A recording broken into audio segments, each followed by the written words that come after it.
நமஸ்தே. இது Visharad பூர்வாத்தில் second lesson new புக்கோட second lesson பார்க்குறோம். செகண்ட் லெசனில் பிரசங்க பார்க்கலாம். ஃபஸ்ட்டு, அப் தும்ஹாரே பாவ் மே நௌகரி கி பேட்டியா நஹி ஆஜாதி கே பஹை.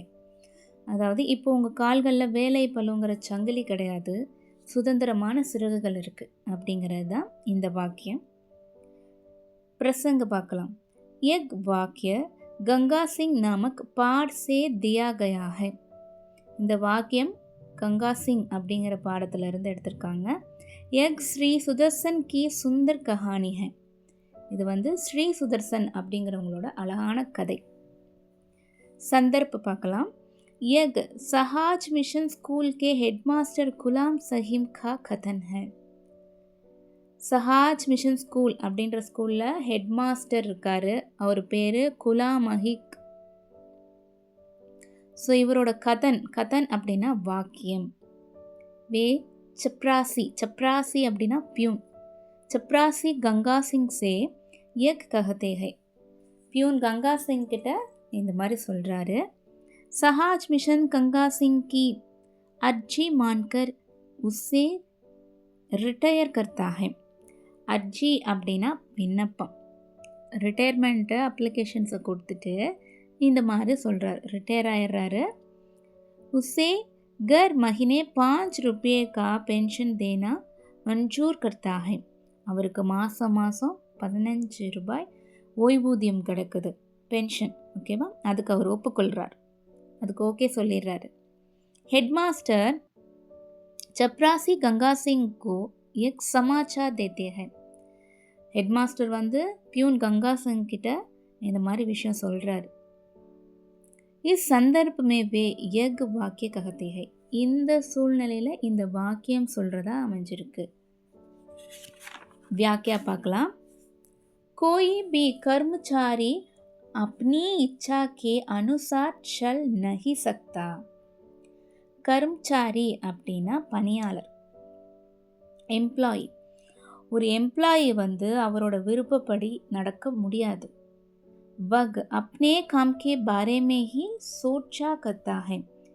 எப்போதும் அவருடைய வேலையை பற்றின சிந்தனையிலேயே தான் இருப்பார், அவர் வேலை பற்றின திங்கிங்லேயே தான் இருப்பார். வக்ன மந்திர் ஜாத்தா, அவர் கோவிலுக்கு போக மாட்டார். ந பூஜா கர்த்தா, பூஜை பண்ண மாட்டார்.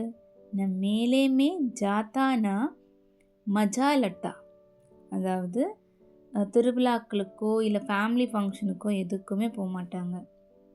இஸ்லியே நௌகரி பைரோங்கோ பாந்த்னே வாலி பேட்டி ஹை. அதாவது இதனால தான் எம்ப்ளாயோட கால்களில் சங்கிலி கட்டப்பட்டிருக்குன்னு சொல்லியிருக்காங்க. சேவா நிவர்த்தி பானே கே பாத் ஆதமி அப்னி இச்சா கே அனுசார் சல் சக்தா ஹை. சேவா நிவர்த்தி அப்படின்னா ரிட்டையர்மெண்ட் ஆனதுக்கு அப்புறம் ஆதமி அப்னி இச்சா கே அனுசார் சல் சக்தா ஹை. ஆதமி ஒரு மனுஷன் அவரோட விருப்பப்படி நடக்க முடியும். ஜாகே தோ மந்திர் ஜா சக்தா ஹை. விருப்பப்பட்டா கோவிலுக்கு போக முடியும். ஜாகே தோ தேட்டர் ஜா சக்தா ஹை. விருப்பப்பட்டா தேட்டருக்கு போக முடியும். கோயி ரோக் நஹி, யாரும் தடுக்க முடியாது. கோயி டோக் நஹி, யாரும் தள்ளி போடவும் முடியாது. இஸ்லியே சேவா நிவர்த்தி ஆஜாத்தி ஹை. இதனால தான் சேவா நிவர்த்தி ரிட்டையர்மெண்ட்டை ஆஜாத்தி ஹை. ஆஜாத்தினா சுதந்திரம், சுதந்திரம்னு சொல்கிறாங்க. ரிட்டையர்மெண்ட்டுக்கு அப்புறம் கிடைக்கிற வாழ்க்கையும் சுதந்திரமானது. பென்ஷன் தோ உஸ் ஆஜாதி கே பங்க் கே சமான் ஹை. பென்ஷன் அதாவது ரிட்டையர்மெண்ட் ஆனதுக்கப்புறம் மாதம் பணம் கொடுக்குறாங்க இல்லையா, அது ஆஜாதிக்கே பங்க், அதாவது சுதந்திரத்தின் சிறகுகளுக்கு சமமானது அப்படின்னு சொல்கிறாங்க. பென்ஷன் பானே வாலேக்கோ கிசிசே மதத் மாங்னே கி ஜரூரத் ஹி நஹி ஹை. அதாவது பென்ஷன் பானே வாலே, பென்ஷன் வாங்குறாங்க இல்லையா, அவங்க யார்கிட்டையும் போய் மதத் மாங்கினே, உதவி கேட்குற அவசியம் இல்லை. ஜரூரத் அப்படின்னா அவசியம், இங்கே ஜரூரத் ஹி நஹி ஹை. உதவி கேட்க வேண்டிய அவசியம் இல்லை அப்படின்னு சொல்கிறாங்க. इसलिए हेडमास्टर गुलाम मलिक चपसारी गंगा सिंह से यूं कहते हैं. இதுதான் ஹெட்மாஸ்டர் வந்து ஹெட்மாஸ்டர் குலாம் மஹிக் சப்ராசி பியூன் கங்கா சிங் கிட்ட இந்த மாதிரி சொல்கிறார். विशेषता एक कथन சுதர்சன் ஜி கோ மகான் கஹானிக்கார். அதாவது மகான் கஹானிக்கார் அப்படின்னா கதையாசிரியர், கஹானிக்கார்னா கதையாசிரியர், மகான்னா சிறந்த கதையாசிரியர் அப்படிங்கிறத நிரூபிக்குது. சாவிக்து கர்த்தாகை அப்படின்னா நிரூபிக்குது. இந்த கூற்று வந்து சுதர்சன்ஜி வந்து ஒரு சிறந்த கதையாசிரியர் அப்படிங்கிறத நிரூபிக்குது.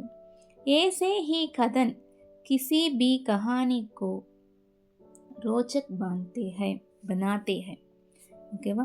இந்த கூற்று வந்து என்ன சொல்லுதுன்னா ரொம்ப சுவாரஸ்யமாகவும் இந்த கதைக்கு ஒரு உயிர்ப்பிப்பதாகவும் இருக்குன்னு சொல்லியிருக்காங்க. நான் வந்து ஸ்ரீ சரவணா கைட்லேருந்து இந்த பிரசங்கம் எடுத்திருக்கேன். ஸோ வேறு எதுவும் பப்ளிகேஷன்ஸில் நீங்கள் படிக்கிறதா இருந்தாலும் இந்த கான்செப்ட் உங்களுக்கு புரிஞ்சால் உங்களுக்கு ஓனாகவே சென்டென்ஸ் மேக் பண்ணி நீங்கள் எழுதுறதுக்கு ஈஸியாக இருக்கும். ஃபுல்லாக படித்து பாருங்கள். ஏதாவது டவுட் இருந்தால் கமெண்ட் பண்ணுங்கள். தேங்க்ஸ் ஃபார் வாட்சிங். தன்யவாத்.